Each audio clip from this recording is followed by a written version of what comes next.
قرآن مجید میں اللہ تعالیٰ نے میاں بیوی کے رشتے کے لیے ایک عجیب استعارہ یا علامت استعمال کی ہے. فرمایا ہن لباس لکم وانتم لباس لہن، کہ لوگوں وہ عورتیں تمہارا لباس ہے اور تم ان کا لباس ہو. اب دیکھیے کتنے بہترین انداز میں قرآن نے میاں بیوی کے رشتے کو بیان کیا، اور اس سے بہتر انداز میں کسی تہذیب، کسی تمدن اور کسی معاشرت نے کبھی پیش نہیں کیا. لباس سے تشبیہ دی کہ وہ تمہارا لباس ہیں اور تم ان کا لباس ہو. اب لباس انسان کس لیے پہنتا ہے؟ ایک تو اس لیے پہنتا ہے کہ لباس جو ہے وہ آپ کی زیب و زینت کے کام آتا ہے. فرمایا بیویاں تمہاری زیب و زینت ہیں، اور تم بیویوں کو کہا کہ تمہاری زیب و زینت تمہارے شوہر ہیں. مطلب کیا ہے کہ دیکھو، اگر تم نے اپنی بیویوں کے ساتھ اچھا سلوک رکھا تو شوہروں کو کہا گیا معاشرے میں تمہاری عزت ہوگی، اور بیویوں سے کہا گیا کہ تم زیور لٹکا لو، مہنگے کپڑے پہن لو، مہنگا میک اپ کر لو، لیکن اگر تمہارا شوہر تم سے ناراض ہے، وہ دکھی ہے، یا اس کو تم نے پریشان کیا ہوا ہے، تو یہ تمہاری زیب و زینت نہیں ہے، یہ تمہارے لیے عذاب ہے.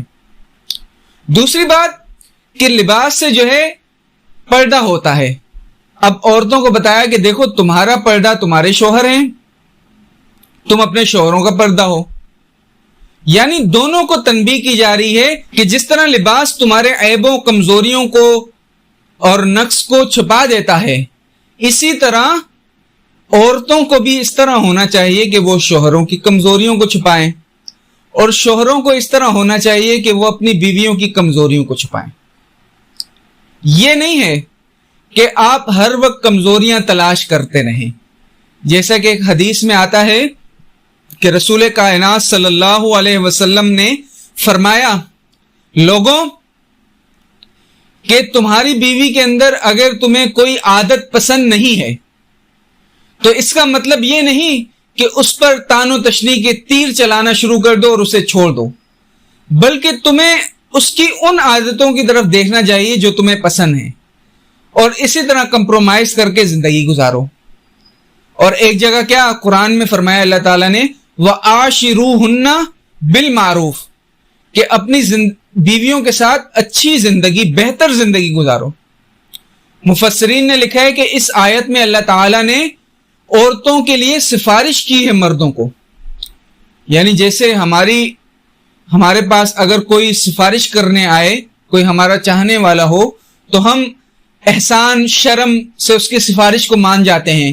تو اللہ تعالیٰ عورتوں کی سفارش کر رہے ہیں، کہہ رہے ہیں دیکھو کہ عورتوں کے ساتھ اچھے طریقے سے رہو، یعنی بہتر سے بہتر زندگی جو ممکن ہو تم ان کے ساتھ وہ گزارو.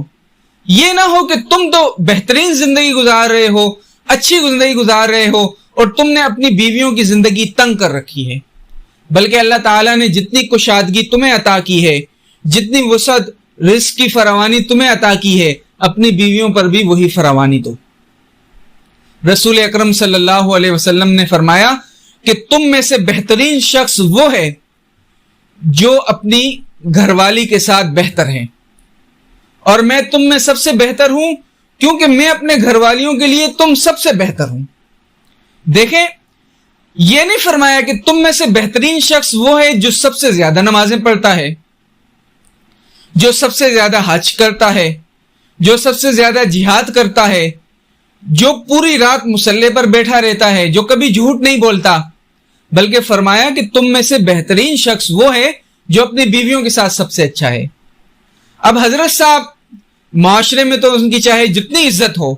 مریدین جو ہے ان کے قدموں پر اپنی پلکیں بچھا رہے ہوں، ہر جگہ سلام دعا سلیوٹ مل رہا ہے، لیکن اگر اس کی حقیقت جاننی ہے کہ یہ کتنے پانی میں ہے تو اس کی بیگم سے جا کے پوچھ لو کہ حضرت صاحب کے گھر کے معاملات کیسے ہیں، تو آپ کو اندازہ ہو جائے گا کہ حضرت صاحب جو ہے کتنے پہنچے ہوئے ہیں. اور یہ پہنچنے کا معیار میں نہیں بتا رہا، بلکہ اللہ کے پیارے نبی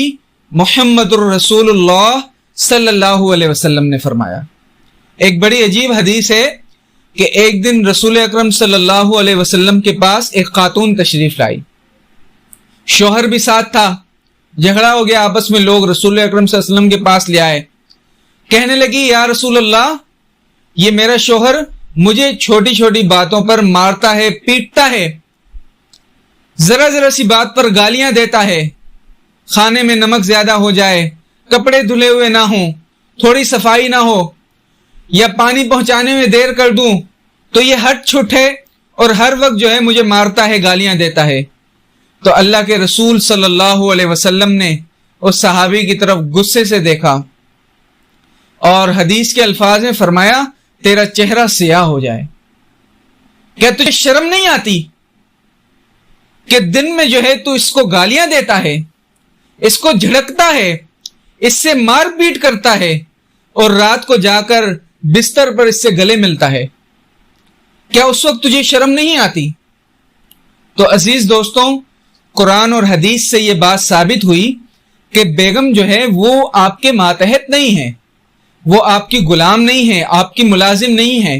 وہ آپ کی شریک حیات ہے، وہ آپ کی پارٹنر ہے، اور یہ آپ کا فرض ہے شرعی طور پر، اسلامی طور پر، کہ آپ اسے زیادہ سے زیادہ آسانیاں پہنچائیں، اس کے لیے آسانیاں پیدا کریں، تو اللہ تعالیٰ آپ کے لیے بھی جو ہے آسانیاں پیدا کرے گا۔ اللہ سے دعا کریں کہ وہ ہمیں اس پر عمل کرنے کی توفیق عطا فرمائے۔ وآخر الدعوان